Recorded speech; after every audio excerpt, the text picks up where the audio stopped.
Breaking aviation news. Good afternoon. This is Vertical Aviation News Network. This is your captain speaking. Today our lead story is the Jeju air crash in South Korea. And before we get started, and because this is dealing with the crash that just recently happened, I will give this disclaimer that the everything in this video that I'm speaking about will be speculation, and it is an opinion as we are waiting for the official investigative report to be completed. That will come from the South Korean government, and along with the US FAA and the NTSB from the US, as well as probably Boeing will be involved as well in the investigation, investigating what happened, as it is the manufacturer of the aircraft. With that being said, we will discuss the factors that are known, that have been gathered from the videos that are available of the actual crash and when it happened, and we will walk through those, taking our time to analyze those available videos and give opinions based on experience and based on expertise in various aspects of the aviation industry and flight. With this, I'm using notes because it's very important to get this correct in what we're discussing, because it's a very serious matter. So I will be using notes today, so you'll see me glancing down at my paper as we discuss this, because I'm doing this live, and I take my time and make sure that what I'm reporting is as accurate as available to us. I like this one. So what we know from the videos that have been available online, that's been released through media outlets in South Korea, as well as other people that was in the vicinity, or security cameras that was on site that captured this accident, and also the radio calls that are publicly available. We know that the initial Mayday call was made due to a bird strike. They were initially landing to the north. Then, upon declaring a Mayday, they decided to initiate a go-around. And once they initiated the go-around, they went around and came back around to the turned around, coming back to the south, landing to the south. Those are very key details in this as we discuss it. Like I said, the particulars that we know and from observation and from the available released videos that are online, we've come to some reasonable opinions of what can be deduced and think that could have contributed to this accident being as catastrophic as it was. So just so you understand, when you hear that they're saying a Mayday call, what that means is that the pilot, something has happened and they are in distress. It's an emergency. That's what that call is made for to the tower, is to let the tower know that that aircraft has an emergency. They need priority, and typically when a Mayday call is made, air traffic control shuts down the airspace, and only that aircraft can do whatever maneuvers is necessary for them to safely get back to the airport and on the ground. That is the reason for a Mayday call.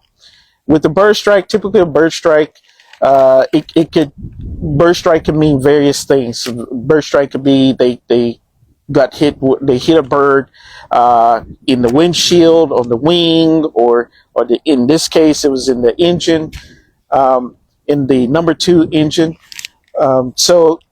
So when you hear those terms, that's what it means. It means a large bird or something that has hit the aircraft and rendered the aircraft unflyable.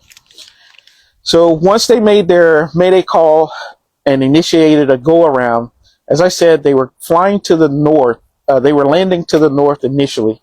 They initiated a go around approximately, from what we can see in the flight tracking, about 1/3 down the runway that they were landing on, going to the north.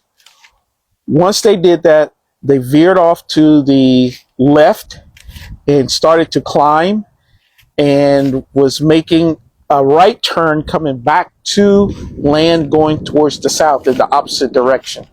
Now, with them going, with their initial approach, when they made the Mayday call, they were landing to the north.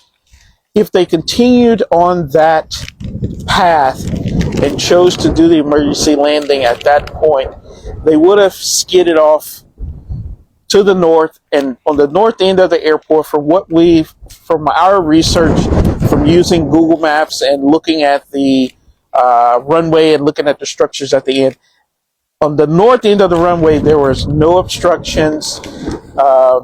It was actually vacant land that has some construction going on. Would have had some damage, but probably not as dangerous or as catastrophic as it was when they landed to the south. But we'll continue on based on what they actually did.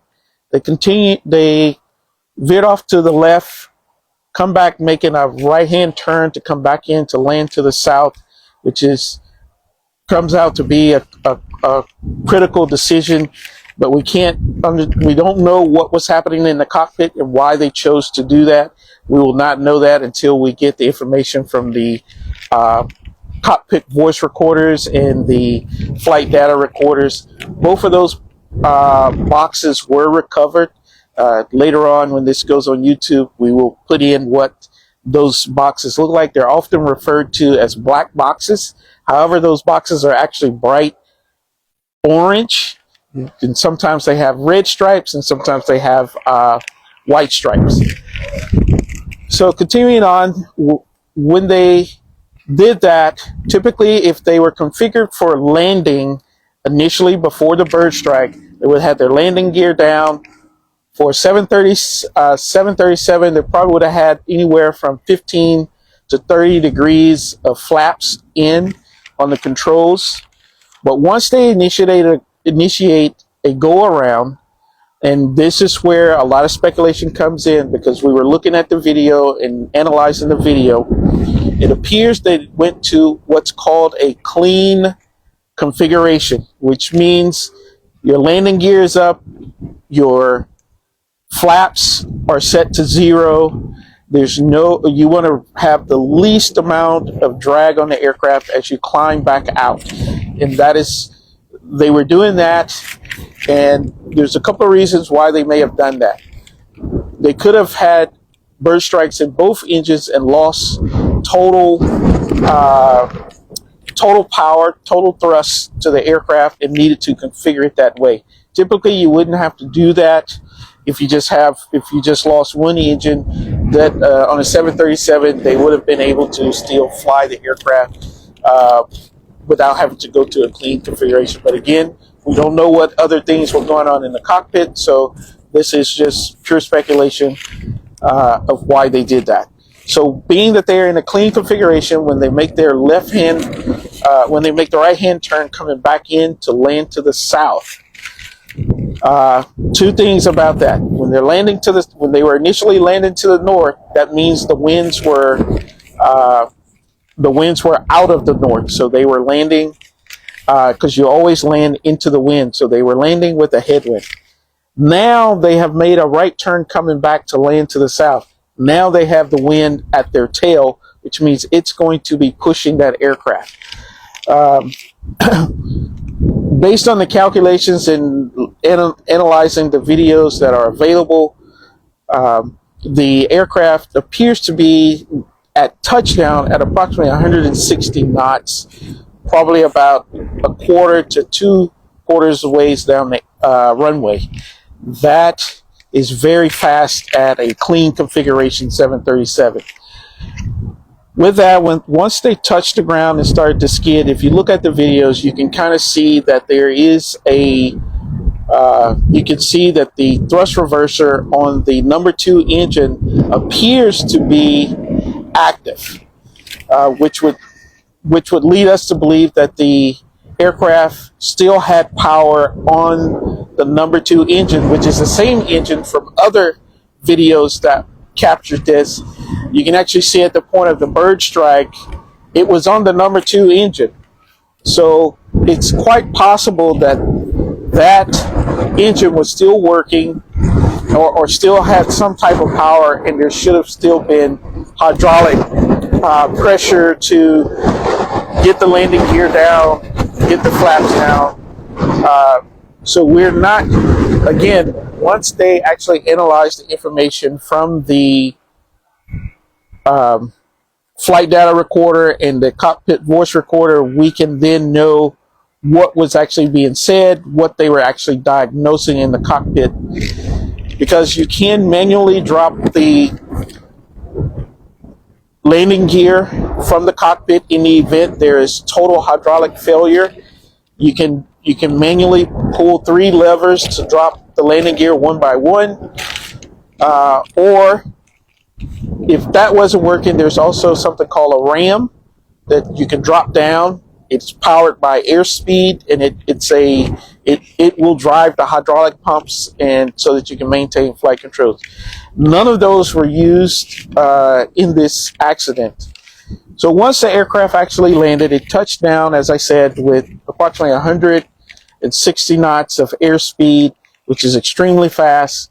They were about a quarter to 2/4 of the way down the runway once they actually touched. This runway was in excess of 1 mile long. It was very long. When they landed and started skidding off of the runway towards the end of the runway, the aircraft was beginning to slow down. What made this so catastrophic, because the pilot up to this point maintained the aircraft very level, very smooth, no landing gear, landing on the runway, and was just going to bleed off the speed as the ground would do that as it comes to a stop. The barrier at the end, which was a concrete wall that was supporting what appears to be ILS antennas. Those antennas are typically there for pilots to see when it's, well, not to see, but to use their instrument landing system in inclement weather like fog or at night when they can't really see that well. So that's what those antennas were. For some reason, they use a concrete wall to support those. And again, these are things that will come out in the investigation why they chose to put that at the end of the runway like that. I'm assuming that the runway normal use is normally to the north, and that may be the primary direction that's used at the airport. And maybe when they were constructing it, they didn't take the consideration that someone may actually land going to the south, and it wouldn't be a danger. But like I said, those type of things are going to come out of the official investigation as they look and review all the factors that are in this crash investigation. The crash itself, as I said, would have been a survivable crash, because it does happen that aircraft sometimes have issues with landing gear. The engine pylons are designed to handle the weight in the event that they do land without landing gear. They can skid and support the aircraft until it comes to a rest. The other thing is once that aircraft hit those barriers, and it obviously, as you can see from the videos that's available online, it explodes. A couple of things that could have created that. Obviously, the friction building up on the aircraft gets it really hot. They skidded a long ways. That metal is heating up, getting very hot. Hit the wall. You have fuel going everywhere on with very hot metal, and that results in the explosion along with the impact. 2 survivors did survive with this crash. So we're very thankful that those 2 people are alive. Our prayers and thoughts goes out to all the people that lost their lives in this crash. It's always a terrible thing when that happens, when there's loss of life in an aircraft crash. Ultimately, as I said, we will continue to follow this and learn more details about what happened in this crash and why it was so catastrophic, and why those factors of, as we discussed, the configuration of the aircraft. Did they possibly pull off the wrong engine in their procedures when they had the bird strike? Things like that happen sometimes in the initial diagnosis of an issue inside an aircraft with multiple engines. So all these things will come out. I would hope that everyone waits for the official investigation to be completed, and then we will have all the details of what actually happened so that it can be prevented in the future. Now, on a better note, we are now moving on to our aircraft of the week. Our aircraft of the week is 1990 Bell 206L3, aircraft registration N104 Romeo Tango. Has 12,352 flight hours. Asking price is $800,000. That's being sold by Carl Zuck. His number is area code 516-531-2125. That boy is good. Good and terrible. This is Vertical Aviation News. This has been your captain speaking and reporting live, Captain Bermun, Blaze McGhee. As always, safe travels.